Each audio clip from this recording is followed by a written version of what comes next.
By 9 in the morning, my dad was outside my door, fists slamming, voice shaking the walls, yelling my name like the world owed him an apology he never earned. Maya stood behind me in her lavender pajamas, wide-eyed, holding the little penguin drawing she made for Christmas. But scenes like this never start with shouting. They start quietly, with one text, one choice, one line that changes everything. Mine began the moment my mother wrote, "We're skipping your kid's birthday. Things are tight," and ended with the truth my family never expected me to uncover. Before I go on, tell me where you're listening from so I know I'm not speaking into the dark alone. My name is Lana, and for most of my life, I survived by lowering my expectations, especially with my parents. It sounds dramatic, I know, but when you grow up being the dependable one, the quiet one, the fixer who jumps before being asked, you learn to swallow disappointment like it's part of breakfast. I live in a tiny apartment a few blocks from the water in Portsmouth, New Hampshire, where the air always smells a little like salt and old wood from the fishing docks. It's nothing fancy, but it's warm, bright, and mine. Just enough space for me and my daughter Maya, who fills the corners with her drawings, stickers, and that soft little humming she does whenever she's happy. The morning my mom texted, Maya was sitting at the kitchen table coloring a unicorn with wings and a crown. She looked up at me with those hopeful eyes, the same ones she had since she was small, the ones she inherited from me, though hers still hold more light. She asked if Grandma and Grandpa were coming to her birthday this year. I told her I hoped so. I hadn't even finished slicing the strawberries for her school snack when my phone buzzed. "We're skipping your kid's birthday. Things are tight." No explanation, no apology, just a sentence tossed at me like a grocery receipt someone didn't want. I stared at the screen, steadying my breath so Maya wouldn't see the shift in my face. I typed back, "No problem." Because what else do you say when the people who should care simply don't?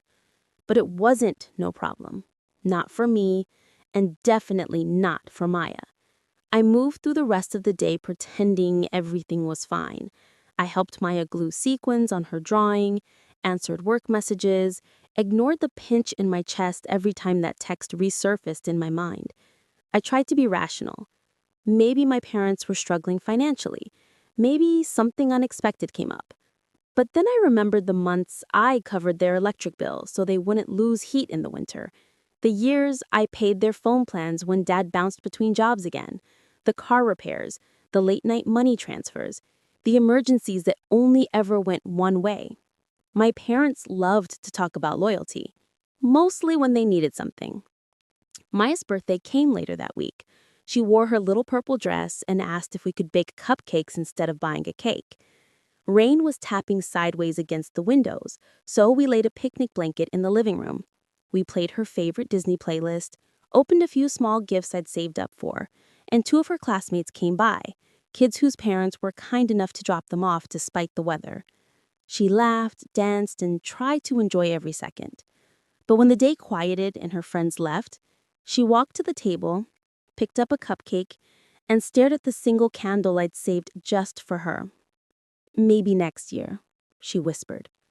She didn't cry. She just helped me sweep up the glitter and moved on, the way kids do when they don't want you to worry. Something in me softened and tightened at the same time. Not anger, just the familiar ache settling deeper than it had before. Christmas came faster than I expected, the way it always does when you're juggling work, bills, and a child who counts down the days with paper links taped around her wrist. Maya woke up early, wearing her red pajamas, clutching the drawing she made for my parents. A picture of two grandparents holding hands with a little girl. She'd even drawn a tiny gold heart above their heads. She sat by the window waiting, legs tucked under her, humming softly, like she was trying to keep hope alive. I made cocoa, kept checking my phone, kept pretending I wasn't checking. Noon passed, then 2, then 3. Not a call, not a text, not even a typo sent by accident. Just silence. Thick, familiar silence. "Maybe they're busy," I said lightly. Maya nodded, but her shoulders dropped in that small, careful way she does when she's swallowing disappointment whole. When she wandered off to watch a movie, I opened my laptop. I shouldn't have. Some part of me already knew better. But habit is stubborn, especially when you've spent years trying to convince yourself your family is better than the evidence. And there it was, the moment the screen lit up. A Christmas tree taller than their ceiling. Piles of wrapped gifts spilling across the floor. Balloons arched across the doorway. My sister Danielle's kids tearing open presents like it was a holiday commercial. My mother in the background holding a glittery gift box, grinning so widely her eyes disappeared. Above it all was her caption, "So blessed to be with our favorite little ones." Favorite. The word hit harder than any insult could. It was casual, thoughtless, and true, apparently. I didn't even realize Maya had walked up behind me until I felt her hand touch my arm. She saw the balloons, saw the mountains of gifts, saw the joy she wasn't invited to. She didn't say anything at first. Her face went still, in a way no 8-year-old should. Then she whispered, "They forgot me again, didn't they?" My throat tightened. No words came out. I pulled her close, but she just stared at the bright, happy faces glowing on my screen. The same faces that couldn't spare a single message for her. That evening, I drifted through the apartment like a ghost. I reheated dinner, folded blankets, answered emails I barely processed. Maya painted at the table, brushing swirling blues and golds across a page until the colors blended like storm clouds. Every so often, she glanced toward the window, then back at her canvas, little hands curling into soft fists. Later, when she fell asleep beside me on the couch, I sat alone in the dim hall. The quiet wasn't peaceful. It was the heavy quiet that presses against your ribs, reminding you of every bill you paid, every phone plan you covered, every time you sacrificed yourself for people who gave nothing back. And then, something inside me didn't crack, it aligned. A clean line drawn between everything I had accepted and everything I was done allowing. The next morning, I woke with a strange clarity. Quiet, steady, unnervingly calm. Maya was curled on the couch holding her painting from the night before. I tucked a blanket over her, brushed a strand of hair from her face, and let the truth settle in my chest like solid ground. Then, I opened my laptop. Not for work, not to scroll, not to make excuses. I opened the Payments tab. Years of automatic transfers stared back at me. Phone plans, insurance, emergency money, memberships, repairs. All the ways I'd kept them afloat while they couldn't bother to show up for a child who loved them more than they ever deserved. My hand hovered for a moment, not for fear, out of recognition. I clicked the first, cancel, then the next, and the next. A quiet chain reaction. No dramatic music, no shaking, just calm. By sunrise, every single payment they depended on me for was gone. Not out of revenge, out of necessity. If they couldn't show up for Maya, they didn't get to live off me. Around mid-morning, my phone buzzed. It wasn't my parents. Of course not. It was Danielle. "Lana, Dad's losing it. Mom's crying." "Everything got shut off. Did you do something?" Her voice wasn't accusing. It was tired, familiar. A voice that knew exactly who our parents were. "I'm just done," I said. That was all. A long pause, then a soft, almost relieved, "good." The rest of the day passed in a strange, peaceful rhythm. I cleaned the kitchen, washed Maya's paintbrushes, folded laundry, ordinary things, but each one felt lighter, like the apartment finally belonged to us, not to obligations I never agreed to carry. That night, I helped Maya put her new books on her shelf. She didn't mention my parents. She didn't ask why they didn't call. She just leaned against me and said, "I like when it's just us." And I realized something. This quiet life without chaos banging at our door was exactly what she deserved all along. I didn't know what would happen next. I didn't know how my dad would react when he figured out everything was gone, but I knew he would. People like him always do. And I knew this too. The calm before the storm is real. It's soft, deceptively gentle, and it gives you just enough time to breathe before everything erupts. The next morning, at exactly 9 o'clock, it did.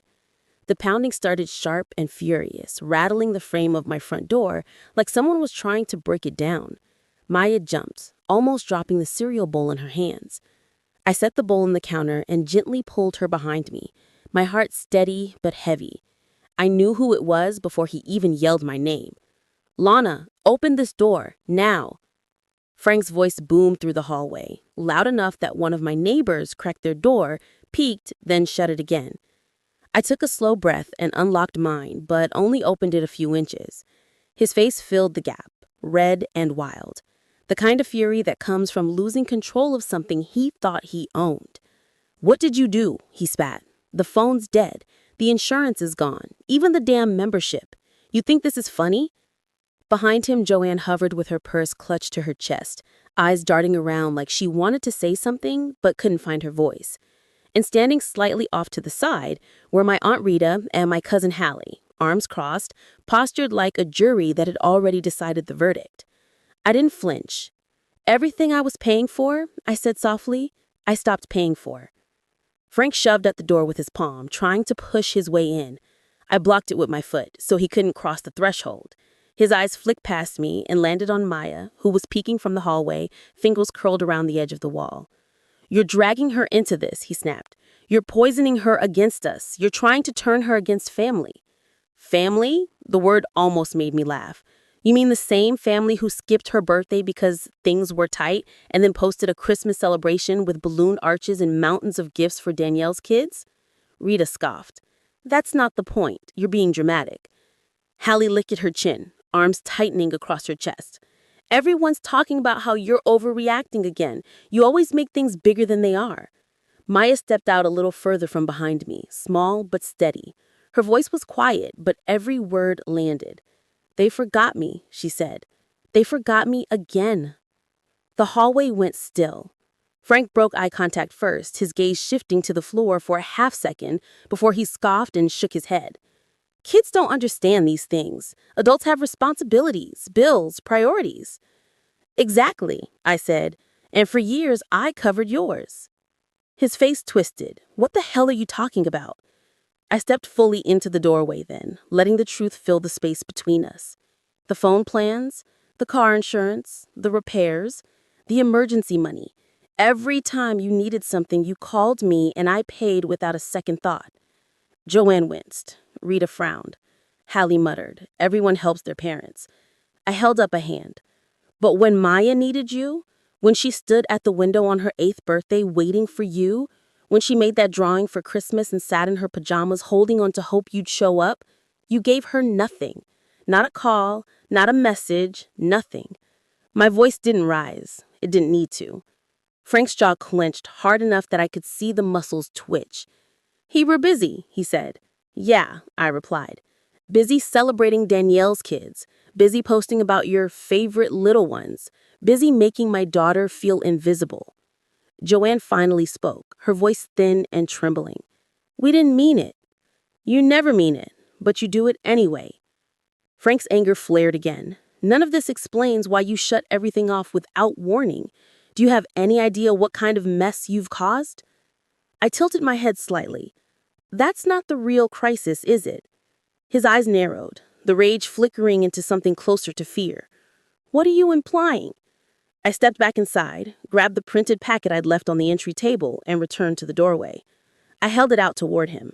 He didn't take it, but his eyes dragged over the top line anyway. I watched the color drain from his face. "It's a loan application," I said, my tone calm, almost conversational. "In my name, using my identity, with your address and your phone number." Joanne gasped. Rita's eyes widened. Hallie whispered, "Oh my God." Frank's fingers twitched at his sides. "That," he stammered, "that was a misunderstanding. A simple, you forged my signature. I said, and you took nearly $8,000. His mouth opened, then closed again. His wrists shook. His voice cracked when he finally spoke. You didn't need it as much as we did. The hallway felt colder then, like his words had sucked the remaining warmth right out of the air. Maya stepped closer, pressing her shoulder against my leg. I rested my hand gently on her head. You stole from your own daughter, I said, and you justified it to yourself because you assumed I wouldn't fight back. Frank lunged forward, like he was going to grab the papers, but I pulled them back out of reach. He wasn't fast enough. He never had been. Not when it came to responsibility, not when it came to accountability, not when it came to basic decency. You listen to me, he snarled. If you file anything, I already did, I said. The words fell into the silence with a finality that made even the old hallway radiator seem to stop humming. Joanne covered her mouth with her hand. Rita whispered something that sounded like a prayer. Hallie took a full step back, as if she'd suddenly realized which side of the line she was standing on. Frank looked stunned. Not defeated yet, but stunned. Like the one person he counted on most to stay quiet had finally found their voice and decided to use it. You wouldn't, he said, but it came out as a plea instead of a threat. I met his eyes, unshaken. I would do anything to protect my daughter, I said. Even from you. There it was. The shift. The exact moment he understood I was no longer his fixer, his safety net, his permanent backup plan. I wasn't the girl who said, no problem while bleeding internally. I was Maya's mother, and I was done. Maya tugged at the hem of my sweater. Mom, she whispered, can we close the door? Yes, baby, I said.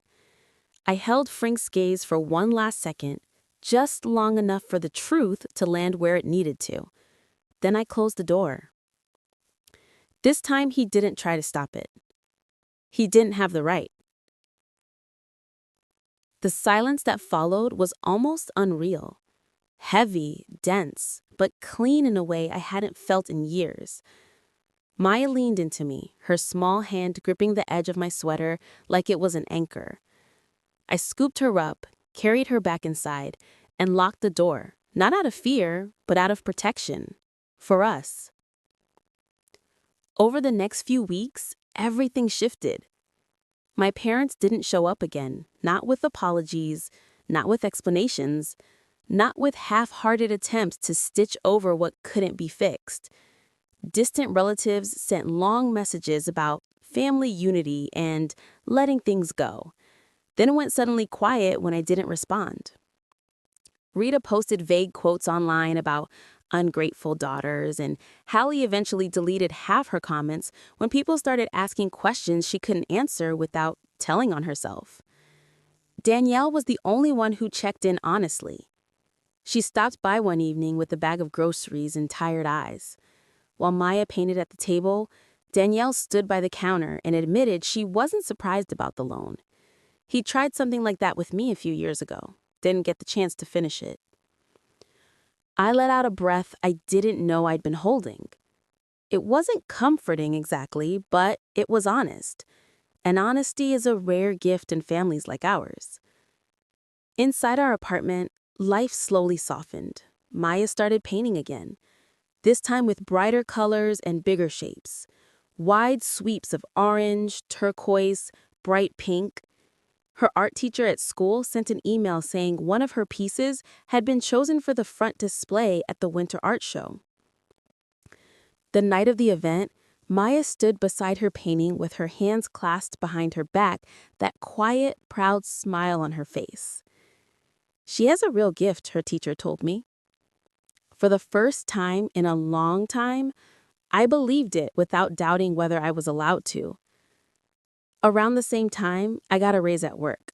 More responsibilities, a better title, a pay increase big enough to give us breathing room. For once, my future didn't feel chained to saving anyone else from their own poor decisions. Our home felt different too. Lighter, warmer. Not because anything huge had changed, but because something heavy was finally gone. We weren't orbiting anyone else's chaos anymore. We weren't waiting for the next crisis call. Our days belonged to us. We weren't missing a thing. We were slowly, finally becoming whole. Soon, winter circled back around, before I even realized how much time had passed. One evening, Maya and I were decorating our little artificial tree, the same one I bought years ago when money was tight and hope was thinner. The living room glowed with soft yellow light from the old string of bulbs we'd taped around the window. Maya reached into the ornament box and pulled out a new decoration, a tiny gold unicorn she'd saved her allowance to buy. She held it carefully in both hands, as if it were fragile, even though it was solid metal. She walked up to the tree, found a branch near the center, and hooked it with the kind of gentle precision only children seem to have.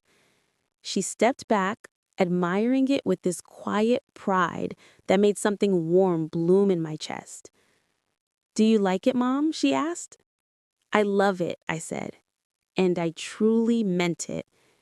Because standing there, watching her glow in the warm light of our home, something clicked in me with perfect clarity. Family isn't determined by blood. It's determined by who shows up, who protects, who listens, who loves without conditions or excuses. It's defined by who keeps promises, not who breaks them. And sometimes the bravest, hardest, most necessary thing you can do is walk away from the people who refuse to do any of that. We didn't lose anything when we cut ties. We gained everything that mattered. We gained peace. We gained space to breathe. We gained us. In the weeks that followed, life moved forward quietly, almost gently. Maya's art continued to spread across the fridge, each piece brighter than the last. Some days she painted swirling galaxies. Other days she painted little animals wearing crowns. Other days she painted shapes she insisted or feelings, colors stacked and swirling in ways only she could interpret. I loved all of them. She slept better, too. No more waking up asking whether Grandma or Grandpa had called. No more sitting by the window waiting for anyone. She lived in the present again, not the disappointment I'd unintentionally taught her to anticipate. Little things changed for me, too. I started cooking again, not just throwing together quick meals after a long day. I bought a new coat I've been putting off for years. I joined a weekend book club at the local library, something I used to love before life became a constant emergency response. I even rearranged the living room so the couch faced the window instead of the wall. I wanted the light, the view, the openness. I wanted to stop bracing for impact and start living. Crisis or accusation. There were mornings when I'd wake with a momentary spike of panic, thinking I'd forgotten to pay someone else's bill. Old habits don't vanish overnight. Trauma doesn't dissolve like sugar in warm water. But each day, the reflexes softened, the fear loosened, the past quieted. And I realized that healing doesn't feel like fireworks. It feels like a soft exhale you didn't know you'd been holding for years. One night, maybe in late January, it snowed heavily. Portsmouth gets these thick, wet snowfalls that turn the whole world into a hushed white blanket. Maya pressed her face against the cold window and gasped at the drifting flakes illuminated by the streetlight. "It looks like magic," she whispered. I wrapped my arms around her from behind, resting my chin lightly on her shoulder. "It does," I murmured. "It really does." She turned her head just enough to look at me, her eyes reflecting the snowlight. "Mom?" "Yeah?" "Are we going to be okay?" I didn't hesitate. "We already are," I said. And she nodded, the kind of nod a child makes when they believe you all the way to their bones. A few days later, I got a letter in the mail, one with the county seal in the corner. My stomach clenched for a moment, old habits whispering familiar warnings. But when I opened it, it wasn't a threat. It wasn't a bill. It wasn't a demand. It was confirmation that the file Light submitted, my statement, the forged paperwork, the stolen money, had been formally logged and accepted. I stood there in the kitchen holding the paper, feeling not triumph, not revenge, just relief. One clean, quiet line between before and after. I didn't tell Maya. She didn't need the weight of adult decisions on her shoulders. She didn't need the details of what some people do when they think your love comes with no boundaries. She just needed to feel safe. And she did. A few evenings later, Danielle called. Not to gossip, not to probe, just to talk. "I'm proud of you," she said softly. "You did something I never managed to do." "You got out too," I reminded her. "Not soon enough," she replied. Her voice cracked a little. "But you're doing it differently. You're doing it before Maya learns to shrink herself to survive. You're breaking something that's been hurting us for years." I swallowed hard. I just didn't want her growing up thinking this is normal. "It isn't," Danielle whispered. "And now she won't." After we hung up, I sat on the couch for a long time, listening to the quiet hum of the heater and the soft scratch of Maya coloring in the next room. It struck me then. This wasn't the calm before storm. This was the calm after one. The kind you only get once you finally stop chasing people who never intended to meet you halfway. February rolled in cold and crisp, full of early sunsets and frozen sidewalks that glistened like glass. Maya started practicing for her class play, a small production about winter animals preparing for spring. She was cast as a fox, tiny red ears on a headband and a tail she kept swishing dramatically behind her. On the night of the performance, she stood on stage scanning the crowd until her eyes found me. Her face lit up. That moment alone was enough to remind me why everything I did was worth it. After the show, her teacher pulled me aside and said, "You're raising a very brave kid." And I smiled because Maya wasn't brave by accident. She was brave because she finally had space to be. A few weeks later, while cleaning the hallway closet, I found a box I hadn't opened in years. Old photos, birthday cards, a few trinkets from childhood. I considered throwing it away, but instead, I closed the box gently and slid it back onto the shelf. Not because I wanted it, but because it no longer had the power to hurt me. Healing isn't erasing, it's outgrowing. One night in early March, while Maya slept curled around her favorite rabbit, I stood at the window watching the quiet street below. The air was cold enough that every exhale fogged the glass. I thought back to the door slamming, my father's rage, my mother's excuses, my aunt and cousin's judgment, the loan I never agreed to, the year spent bending so far backward I forgot what standing straight felt like. And then I thought of Maya's painting hanging in the hallway, full of bright colors that hadn't existed in her artwork before. I thought of her unicorn ornament, her smile at the winter art show, her tiny voice asking if we were going to be okay. And I knew the truth down to my bones. We were more than okay. We were free. Free from chaos, free from guilt that was never ours, free from people who mistook our silence for permission. And if you've ever had to set boundaries with your own family, if you've ever had to choose your peace over their chaos, tell me in the comments. I promise you're not alone. And if this story resonated with you, make sure to like, share, and subscribe so you don't miss what comes next.